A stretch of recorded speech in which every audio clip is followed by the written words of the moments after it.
Primer ejercicio. ¿Cómo se puede sintetizar cada uno de los compuestos siguientes mediante el desplazamiento Sn2 de un halogenuro de alquilo? Bueno, en este primer ejercicio del examen nos dicen que tenemos que a partir de un halogenuro de alquilo proponer una reacción del tipo Sn2 para generar los compuestos que me están dando en cada inciso, ¿no? Como por ejemplo el ciclohexil carbinol, el ciclohexil etil tioéter y todos los demás, ¿no? Hasta el inciso número G. Perdón, el inciso G. Bueno, pero antes de eso, ¿cómo es que se lleva a cabo o qué es una reacción del tipo SN2? Eh, para que mi video no tenga una duración muy extensa, simplemente lo daré de forma muy superficial, pero espero que se entienda. Bueno, ¿qué es una reacción del tipo SN2? Pues una reacción del tipo SN2 es donde tenemos un buen nucleófilo.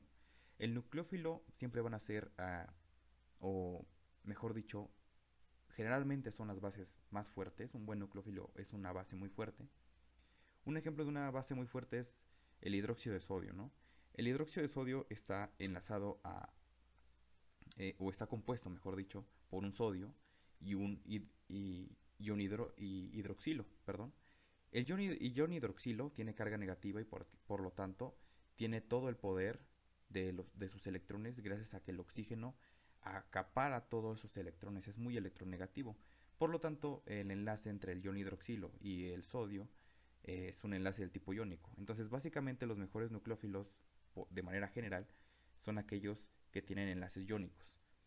¿Por qué? Porque el nucleófilo es aquel que gobierna todos los electrones y por lo tanto, como aquí pueden ver, este, como gobierna todos los electrones, el nucleófilo va a tender a golpear al carbono que está directamente enlazado a algún halógeno. Esa X representa cualquier halógeno. Eh, Obviamente, cuando tenemos un halógeno y una cadena alquílica, se le conoce como esto como haluro de alquilo, ¿no? Bueno, entonces el nucleófilo golpea al carbono. Una vez que hace ese golpe a ese carbono, que está directamente enlazado al halógeno, el halógeno al mismo tiempo sale como grupo saliente. Recordemos que un buen grupo saliente es una base débil, ¿no? Entre más débil sea esa base, mejor grupo saliente será. Entonces sale el halógeno y observen que el nucleófilo aquí ya se está pegando a mi carbono. Entonces el nucleófilo se acaba de pegar a mi carbono, que antes estaba solito. Entonces el nucleófilo se acaba de pegar a mi carbono y el halógeno sale. Claro, hay distintas probabilidades para que eso suceda, ¿no? Eso lo vamos a ver en una tabla siguiente. Observen esta tabla. Esta tabla nos dice lo siguiente. Tenemos un sustrato. Obviamente al haluro de alquilo se le conoce como un sustrato, porque de ahí se sustrae, bueno, sí, mejor dicho, se sustrae lo que es el halógeno. Bueno, tenemos el haluro de alquilo metílico, el primario, el secundario y el terciario. Y aquí están dos tipos de reacciones, la SN1 y la SN2. ¿Cuál es la que va a predominar? ¿Cuál es la que se va a efectuar con distintos reactivos? Bueno, dependiendo de las condiciones en las que estemos o el contexto en que nos encontremos. Bueno, si tenemos un haluro de alquil metílico, eh, una reacción de SN1 no se puede llevar a cabo, mientras una SN2 sí. Si es un haluro de alquilo primario, una SN1 no tiene reacción ahí, pero una SN2 sí. Observen que cuando tenemos un secundario, la SN2 sí tiene reacción ahí y también la SN1 también tiene reacción ahí. Lo que pasa es que la SN2 se tiene que promover con disolventes apróticos, disolventes polares apróticos, mientras que la SN1 se tiene que llevar a cabo con disolventes eh, próticos polares, ¿no? O disolventes polares próticos. Es un detalle muy importante que hay que tener en cuenta y que eh, en las reacciones siguientes lo vamos a abordar, ¿no? Observen que para un terciario, una SN1 sí funciona ahí, una reacción del tipo SN1 sí funciona, pero una SN2 no. ¿Por qué? Porque para que el nucleófilo golpea a ese carbono, va a ser muy difícil. ¿Por qué? Porque está muy impedido. Es decir, el carbono está muy sustituido y tiene un impedimento estérico. Entonces eso no va a ser posible una reacción del tipo SN2. Bueno, entonces esta tabla es muy importante porque resume un poco de manera muy superficial la competencia que hay entre una SN1 y una SN2. Pero bueno, ya que hemos explicado eso, ahora lo que viene es que nos dicen que yo tengo que partir de un halogénuro de alquilo y tengo que conseguir el ciclohexil carbinol. El problema de los ETS es que solamente te dan el nombre de la estructura, pero nunca te dan la estructura como tal. Tú la tienes que generar a partir del nombre. ¿Cuál es el ciclohexil carbinol? Bueno, pues es esta estructura, ciclohexil es todo esto, y aquí un detalle muy importante es que el carbono que está directamente enlazado al hidróxido o al grupo hidroxi se le conoce como carbinol. A esto se le conoce como carbinol. Entonces siempre que te pongan así algo de ciclohexil carbinol o eh, butenil carbinol, ya sabes qué hacer. Ya sabes que esto es el carbinol, el carbono que está directamente enlazado al grupo hidroxi.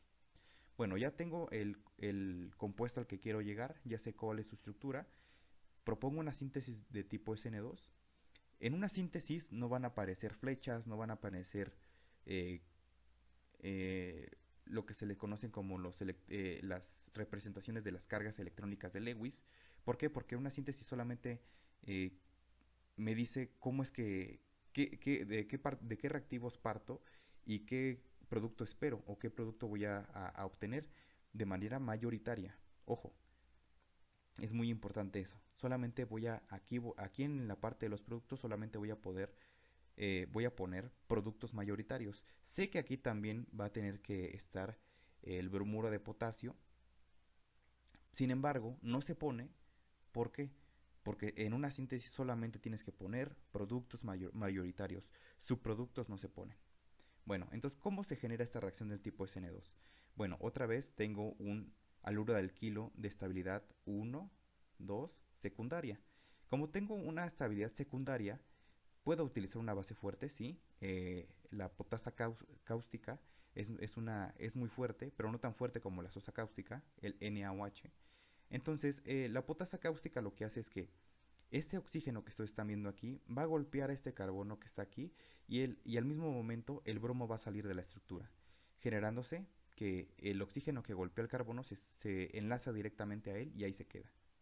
Pero yo lo tengo que promover, como vieron en la tablita, con un disolvente aprótico polar, en este caso el DMCO. Entonces es así como se lleva a cabo esta reacción, muy sencillo. A partir de un halogénuro de alquilo que es el bromuro de ciclohexilo, obtengo el ciclohexil carbinol. Perfecto. Bueno, también aquí pueden ponerle el THF.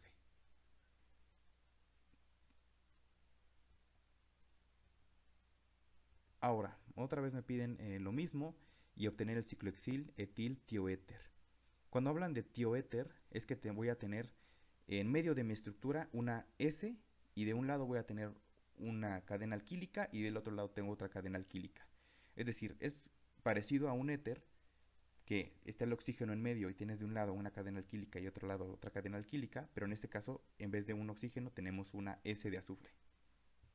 Entonces, lo que obtenemos es el ciclohexil de este lado izquierdo y de este lado tenemos una cadena alquílica de dos átomos de carbono de manera saturada, que es el etil. Entonces, en general tengo el ciclohexil, etil, y todo esto en medio se le conoce como tioéter, un tioéter. Entonces, ya que sé a qué estructura quiero llegar, propongo mi reacción del tipo SN2. Otra vez tengo mi sustrato, que es un haluro de alquilo primario, el bromoetano. Lo hago reaccionar con un buen nucleófilo. Recuerden que el azufre tiene mayor electronegatividad que el sodio, y de hecho esto es un enlace iónico. Entonces el azufre es el que va a atacar al carbono que está directamente enlazado al bromo, lo golpea, se une a él y sale expulsado el sodio de ahí. También al mismo tiempo sale expulsado el bromo de ahí. Entonces lo que yo obtengo es el ciclohexil etil tioéter. Es así como nosotros podemos formar tioles. Bueno, vamos con el siguiente. Tengo que encontrar el propanonitrilo. Bueno, eso es muy sencillo, ¿no? Tengo una cadena lineal de 3 carbonos, pero en el tercer carbono tenemos un enlace triple con el nitrógeno. Cuando tengo esto se le conoce como un nitrilo. Entonces tengo el propanonitrilo. Bueno, una vez que ya tengo esa estructura, lo que sigue es proponer una reacción de tipo SN2. ¿Cómo es que sucede? Bueno, otra vez tengo mi sustrato, un haluro de alquilo de estabilidad primaria. se lleva a cabo una reacción del tipo SN2 con el cianuro de sodio. Observen que también aquí el sodio y el carbono están unidos de manera iónica, entonces el carbono tiene todos los electrones a su favor, entonces puede quitarle los electrones al sodio y puede pegarle a este carbono que está directamente enlazado al bromo, y al hacer eso se sustituye, es decir, se une directamente a ese carbono que golpeó, y el bromo al tiempo que está golpeando a ese carbono, al mismo tiempo el bromo sale de la estructura. Entonces yo genero el propanonitrilo a partir del bromoetano. Básicamente todas las reacciones que están viendo son reacciones muy sencillas o muy fundamentales en lo que son las reacciones del tipo SN2 que en cualquier libro ustedes pueden encontrar como las bases de ejemplos de cómo se pueden generar reacciones del tipo SN2 con sustratos o diferentes tipos de sustratos. Ahora, el siguiente inciso, me piden que obtenga el pentino.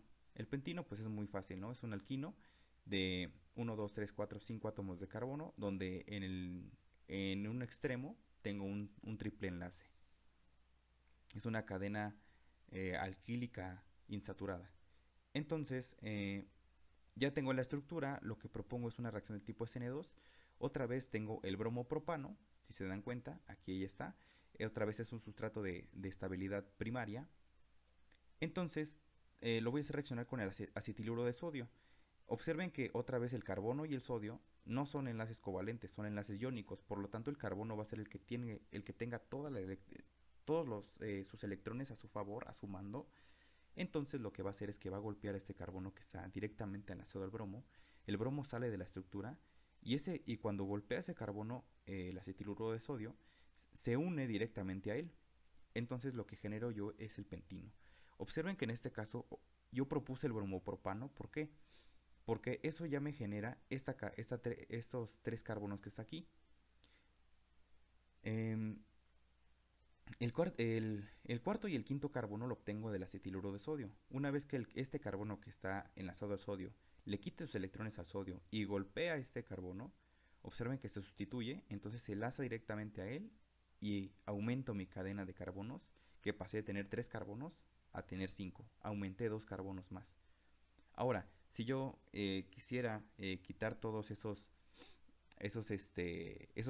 triples enlaces, pues podría usar una hidrogenación catalítica para pasar de un pentino a un alcano, ¿no? Pero bueno, ese es otro tipo de reacción.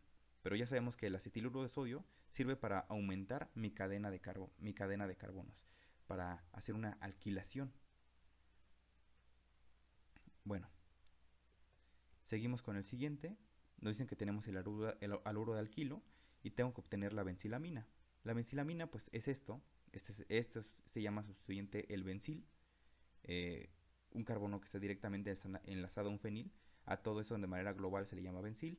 Y lo que está al lado de ese carbono, que es un NH2, se le llama amina, una amina primaria. Entonces en general tengo una benzilamina. ¿Cuál es su síntesis? Pues bueno, yo tengo el bromometilbenceno. Observen de nuevo.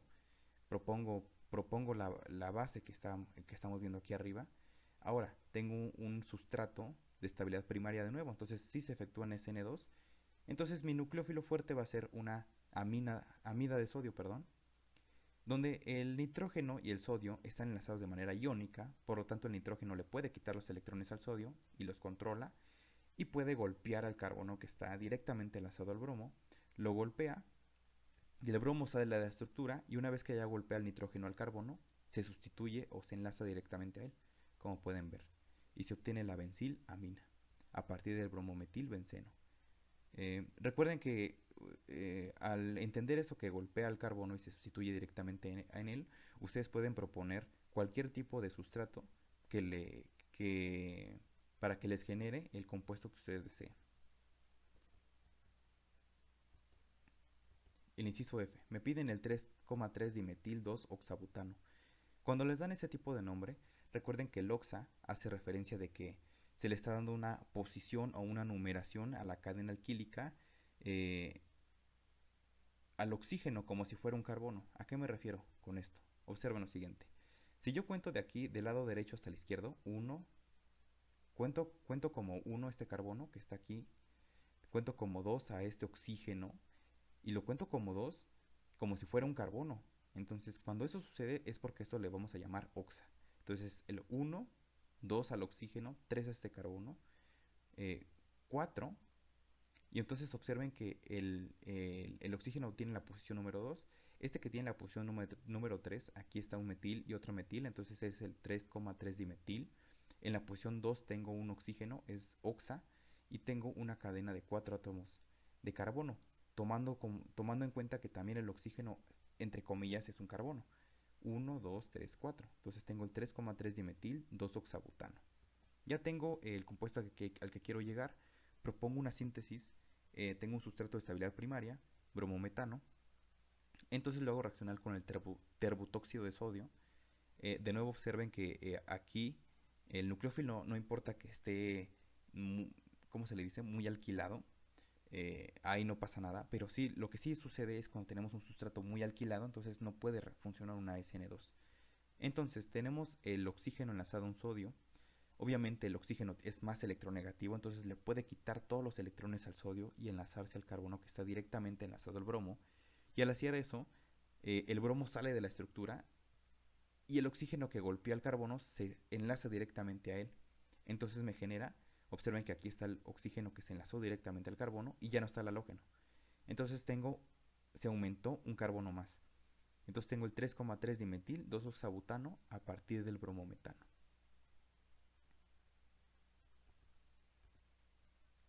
Después me piden lo siguiente, a partir de un halogenuro de alquilo, obtener el oxaciclohexano. El oxaciclohexano, pues como su nombre lo dice, otra vez aquí está el oxa, se toma como referencia como si fuera un carbono entre comillas, entonces es la posición número 1, 2, 3, 4, 5, 6. En la posición 1 tengo un oxígeno, un oxa, y tengo un ciclo de 6 átomos de carbono, tomando en cuenta que es un carbono el oxígeno, entre comillas, ¿no? ¿Cómo puedo crear eso? Bueno, o sintetizar eso. Bueno, la síntesis es la siguiente. Yo tengo el 6-bromohexanol. Observen que es una cadena de 1, 2, 3, 4, 5, 6 átomos de carbono. Y en cada uno de sus extremos tengo, tengo un hidróxido, un grupo hidroxi, y también tengo un halógeno, un bromo. Cuando tengo eso en cada uno de sus extremos, lo que yo puedo hacer es hacerlo reaccionar con hidróxido de sodio. Y lo que hace es que el oxígeno va a atacar al sodio. Una vez que lo ataca, observen que se forma una, ¿cómo se le dice esto? Un enlace iónico del oxígeno con el sodio.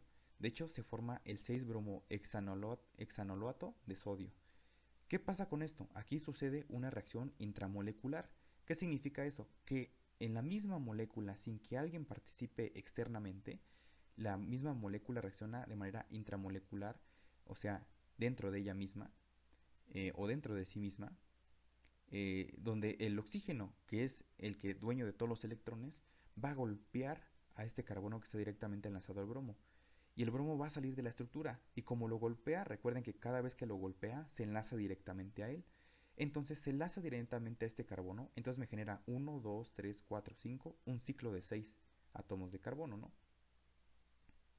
Entonces me genera el oxaciclohexano. 1, 2, 3, 4, 5, 6 átomos de carbono. Al parecer, pues muy posiblemente aquí me he equivocado y hay un carbono de más. Pero bueno, disculpen por ese error. Es una errata que acabo de darme cuenta en este momento. Discúlpenme en verdad. Pero bueno, pueden quitarle un carbono y enlazar el bromo al carbono que está adyacente a él. Y bueno, funciona, ¿no? Porque recuerden que el oxígeno se le toma como la posición número 1, como si fuera un carbono entre comillas. Entonces ahí nada más ustedes modifiquen ese pequeño error, ¿no? Pero básicamente lo que sucede es esto. Esto es una reacción muy similar a la formación de aloidrinas. Y una vez que tienes una aloidrina, a partir de un alqueno, lo haces reaccionar con hidróxido de sodio en agüita y lo que te genera es el, el oxirano. Vaya, te genera eso. Un, un, un epóxido, ¿no? ¿Cómo puedes generar un epóxido? Bueno, entonces así se puede generar lo que es éteres cíclicos.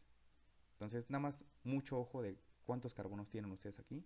Observen que yo aquí en esta estructura tengo 1, 2, 3, 4, 5 átomos de carbono. Entonces solamente aquí tengo que tener, aquí arribita tengo que tener 1, 2, 3, 4, 5. Este átomo de carbono está de más. Entonces este bromo tenía que estar enlazado a este que está aquí. Entonces corrija nada más ese pequeño error y ya. Entonces de manera general, básicamente la reacción se maneja de este tipo. Tienes que tener de un lado un hidróxido y del otro lado un bromo. Y una vez que ya tienes eso, con sosa cáustica generas esa reacción, ¿no? Obviamente este paso es muy rápido y se genera el oxaciclohexano. Bueno, ahora en el segundo ejercicio nos dice que cuando el 1-bromometilciclohexeno sufre solvólisis en etanol, se forman tres productos principales. Me piden que dé el mecanismo de reacción que explique esos tres productos. Vamos a ver cómo se hace. Bueno, el primer mecanismo que yo puedo proponer es que yo tengo el bromometilciclohexeno. Observen que es un sustrato de estabilidad primaria. Aquí lo pongo, que es de estabilidad primaria. Y observen lo siguiente. Eh, Tengo el etanol, que es el que va a sufrir solvólisis como tal. Entonces el etanol, como tiene, es una base débil, pero aún así sus electrones pueden atacar a lo que es este carbono.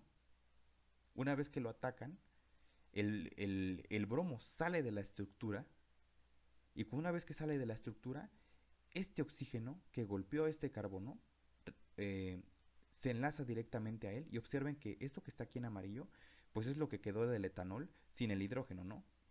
Porque para poder enlazarse directamente a este carbono tuvo que quitarle un electrón al hidrógeno y sacarlo de su estructura. Por esa razón aquí ya no está el hidrógeno. Bueno, si se dan cuenta, aquí ya aparecen electrones, ya aparecen flechas completas. Cuando es una flecha completa significa que se mueven dos pares de electrones. Y cuando es una flecha con media cabeza de flecha, significa que solamente se mueve un electrón. En este caso están moviendo dos pares de electrones del oxígeno que era suyo y del que robó del hidrógeno, son dos. Entonces con uno se lo da a este carbono para que ya no tiene su electrón, se lo da y con el otro, que es suyo, generan un enlace covalente. Entonces, básicamente, a partir de una reacción del tipo SN2, yo puedo obtener el etoximetilciclohexeno, que es uno de los productos que me dan ahí, que ya vienen en el examen. Entonces, bueno, ya lo generé, me faltan dos. La siguiente forma de crearlo es de nuevo, ahora a partir de una reacción del tipo E2, aquí hay una competencia, observen. Siempre cuando tenemos una estructura, va a haber una competencia, ya sea entre SN1 contra E1 o una SN2 contra una E2. Nunca va a ser una SN1 contra una E2 o una SN2 contra una E1. Siempre va a ser así, siempre va a ser una SN1 contra una E1, una SN2 contra una E2. En este caso tenemos, ya hice la SN2, ahora voy a hacer la E2. ¿Cómo se forma la E2? Pues muy sencillo.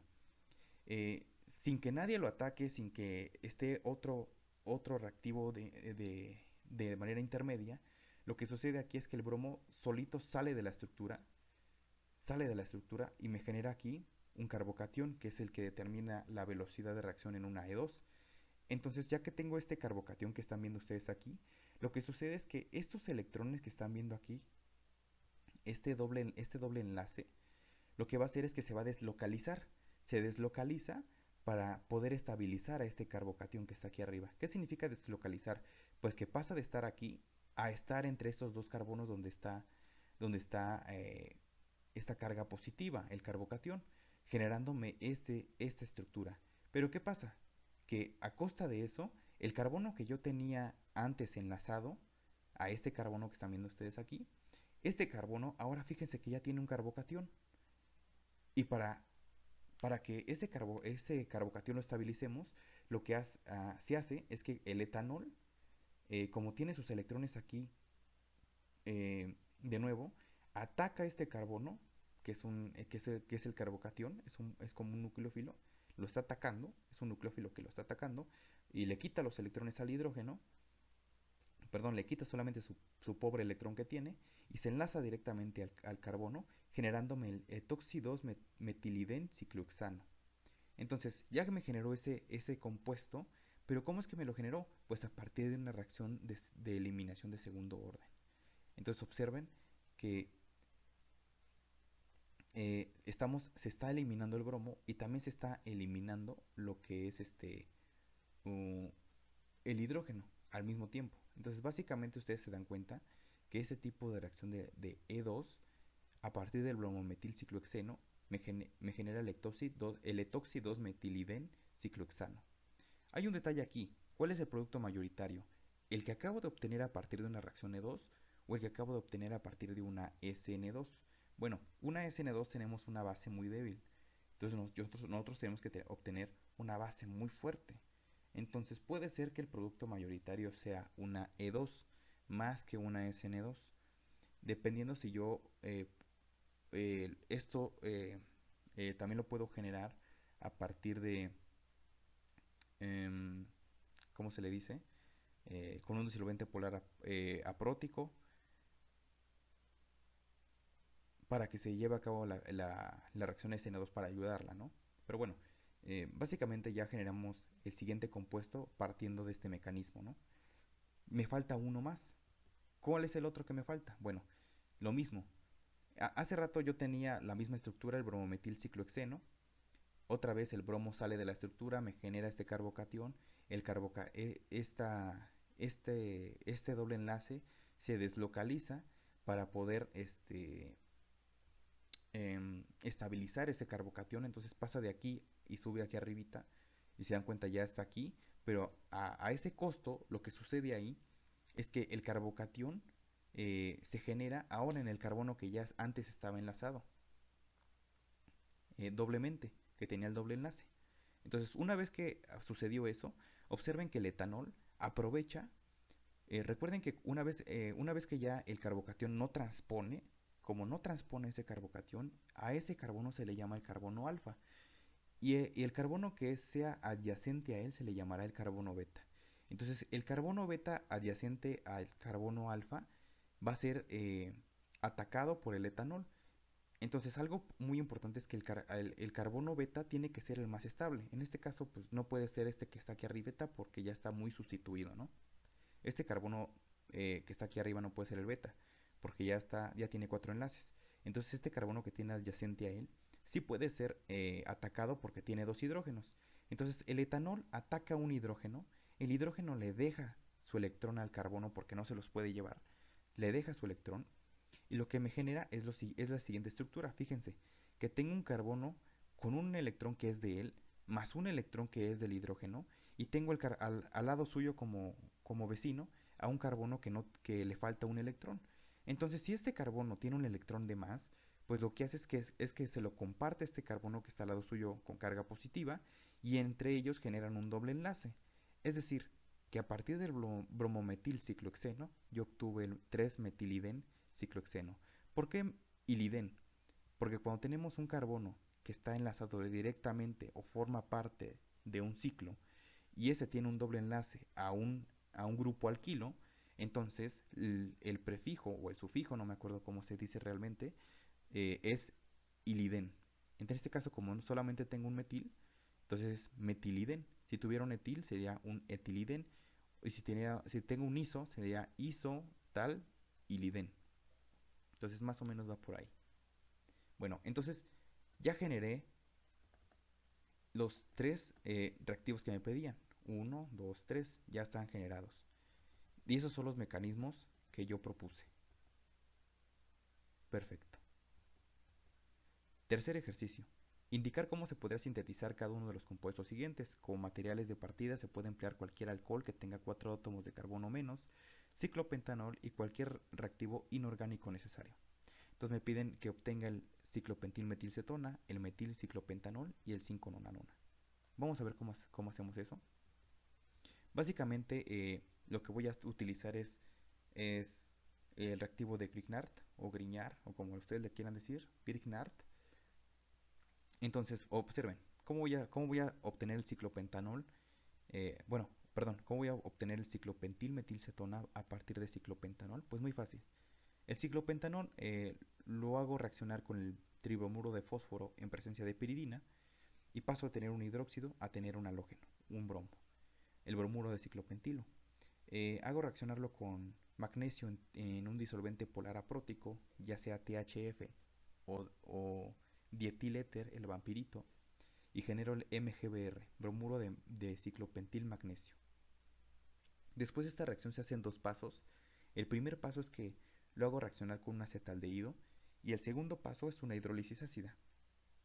Observen que aquí yo lo que les puse es que este carbono que está enlazado al Mg o al magnesio, eh, observen que golpea este carbono del acetaldehído, este que está aquí en medio, y se sustituye, es una reacción del tipo SN2, se sustituye directamente a él.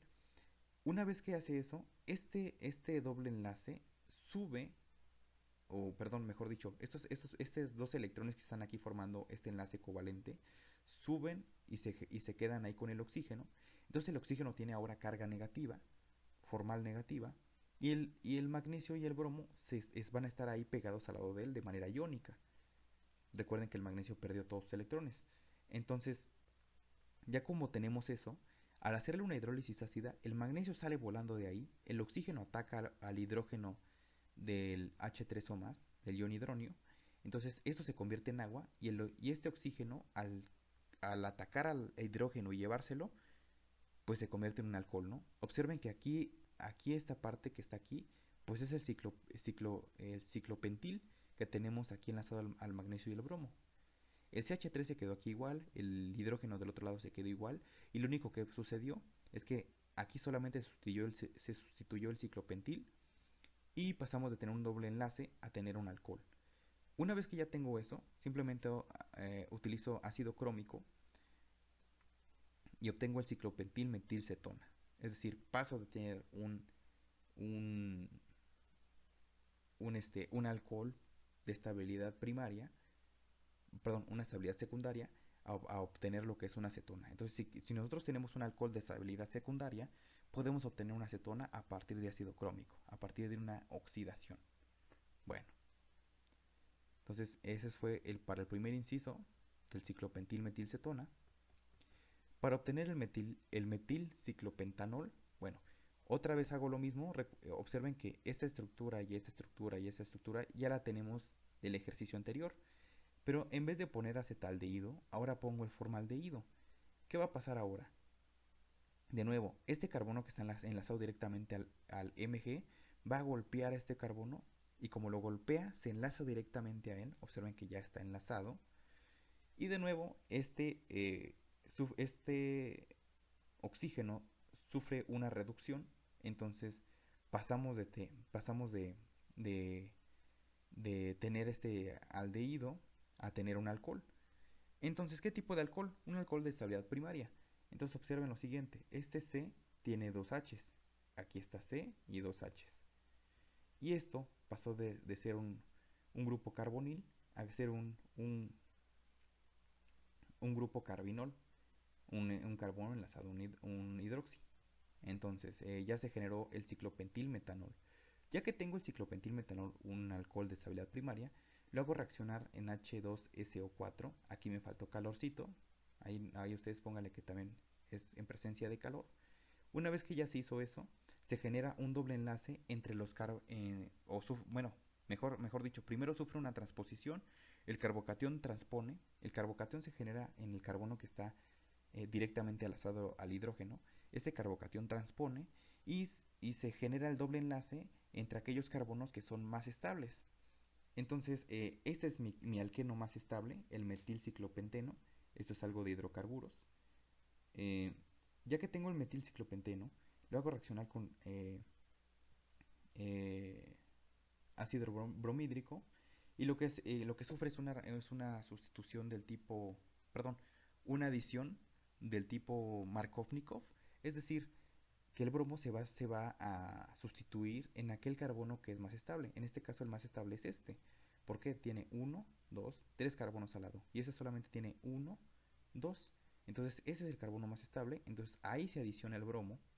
Una vez que ya se adicionó ahí el bromo por la regla Markovnikov, lo que yo hago es que yo quiero pasar de tener un bromo a tener agua. Entonces yo no puedo utilizar el KOH en DMCO porque es una reacción del tipo SN2. Y yo tengo un sustrato de qué estabilidad? 1, 2, 1, 2, 3. es un sustrato de estabilidad terciaria, entonces las SN2 no tienen reacción ahí. Es imposible generar una SN2 en un haluro de alquilo terciario o un sustrato terciario. Para hacerlo, la única forma es a partir de una SN1, donde ahí sí genera una reacción.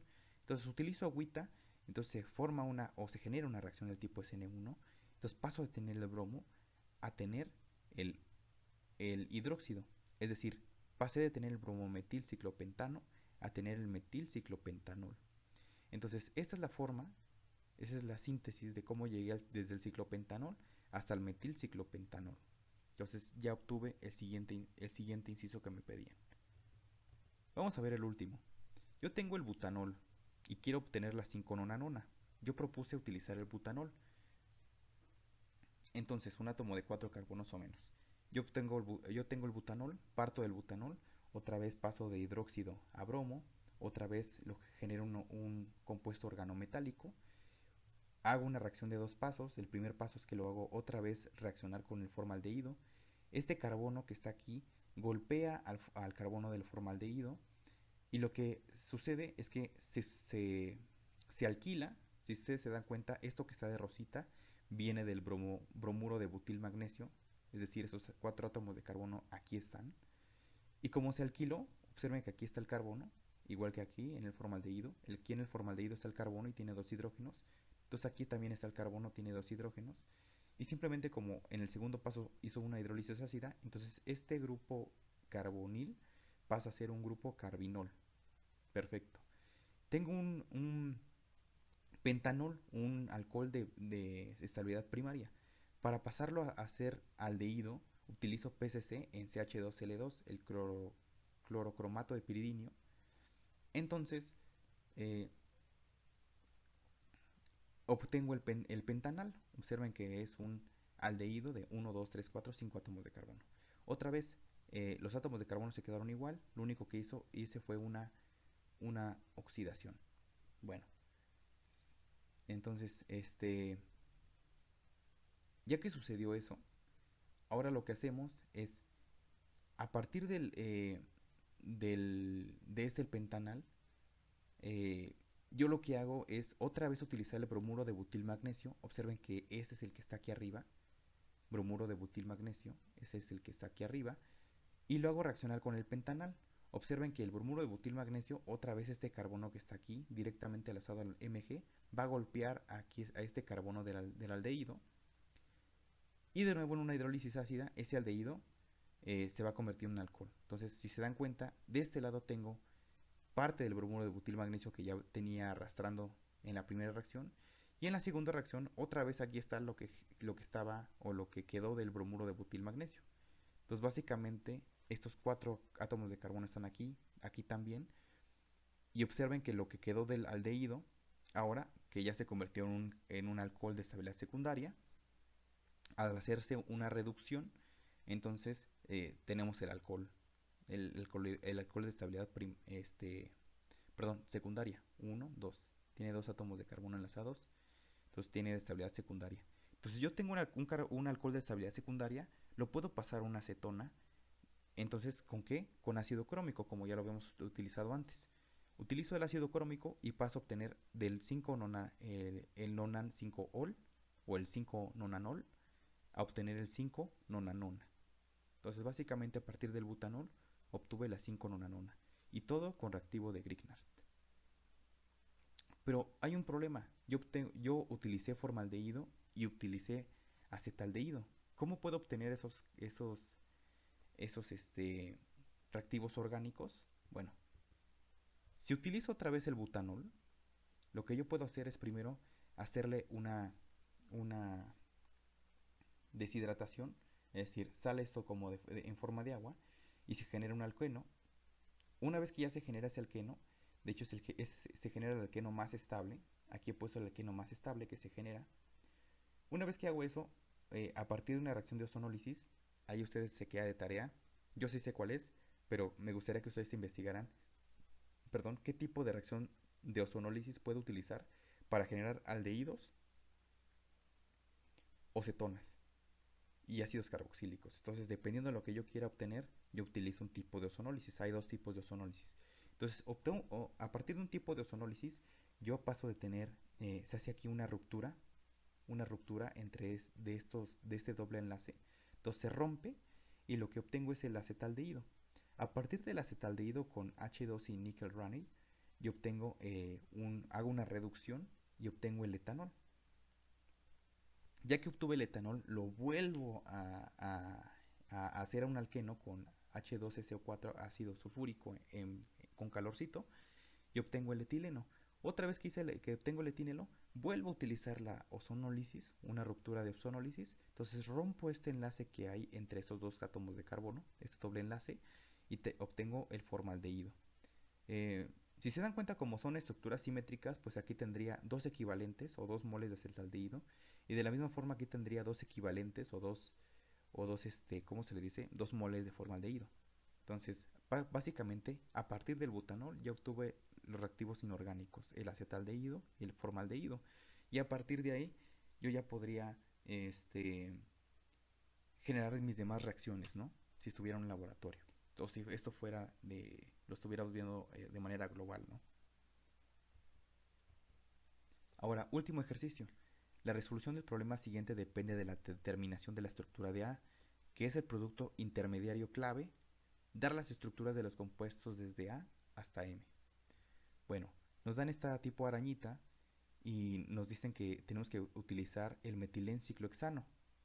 O de nuevo, nos dan el nombre, pero no nos dicen cuál es la estructura. Entonces, básicamente, el metilenciclohexano, otra vez, de nuevo, tengo el carbono enlazado directamente a otro carbono, generando un doble enlace, pero ese carbono forma parte de un ciclo, entonces es el metilén o metilidén ciclohexano. Entonces, ya que tengo eso, ya que sé que esa es mi estructura de partida, ¿qué pasa si le pongo calor y permanganato de potasio? Lo que yo obtengo es una cetona. También obtengo un ácido carboxílico. Pero en este caso el ácido carboxílico como que no me favorece utilizarlo, ponerlo como producto principal en el centro, porque no es compatible con las reacciones.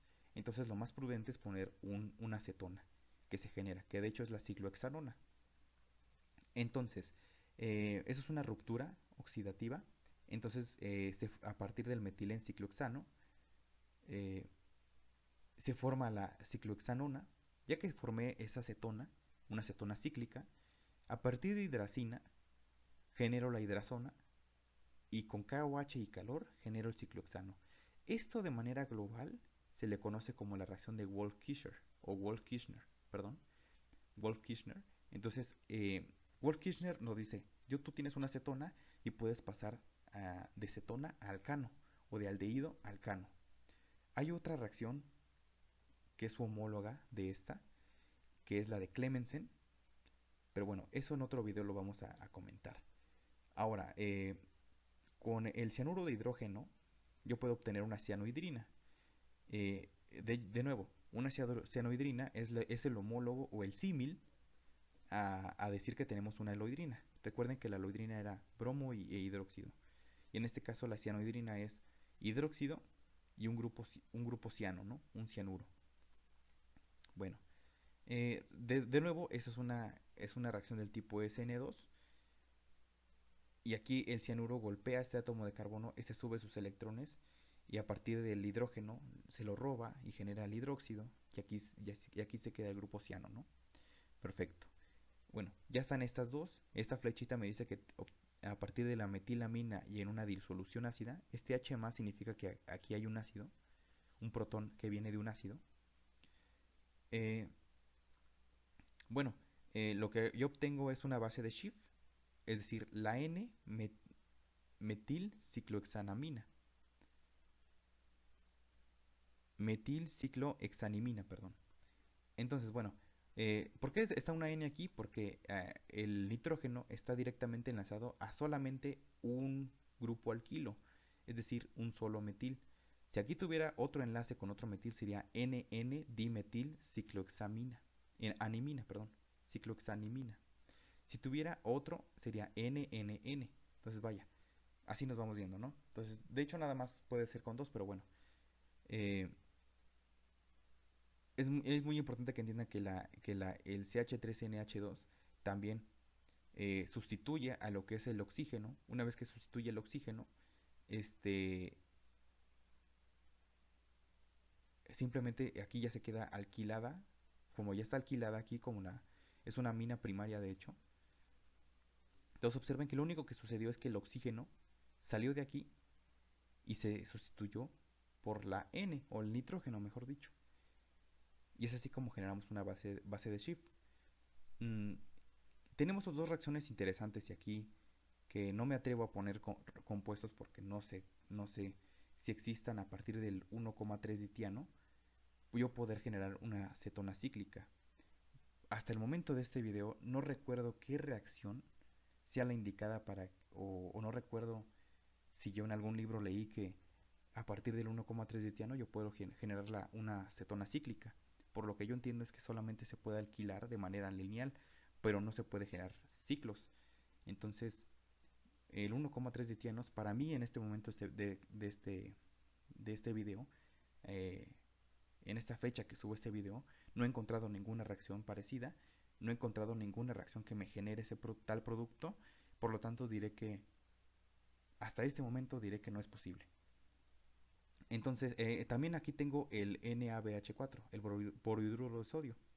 El borhidruro de sodio, perdón, lo que me genera es una reducción, al igual que em, al igual que otro me generaba reducciones, el ILH4 o el H2 con Littner.